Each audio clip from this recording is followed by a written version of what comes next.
মূল্যবান কথাটা সকলে ধৈর্য ধরে শোনার জন্য আমি আহ্বান জানাচ্ছি। এরপর পরেই আমরা পুরস্কার বিতরণের কাজ শুরু। স্বাস্থ্য সচেতন স্বাস্থ্যকর্মীরা বলে আমাদেরকে রোদে দাঁড়াইতে হবে। আমরা চাই সুস্থ দেহে সুস্থ মন। তখন ডাক্তারের কাছে যাইতে হবে।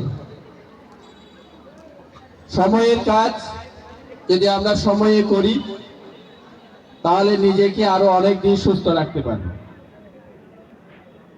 বার্ষিক ক্রীড়া প্রতিযোগিতা অর্থ হচ্ছে বছরে একবার হয়।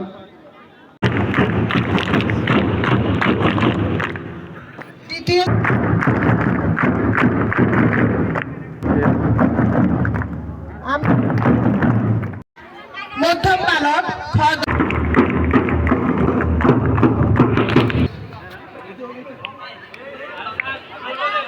তৃতীয় স্থান জান্নাতুন নাইম বর্ণা।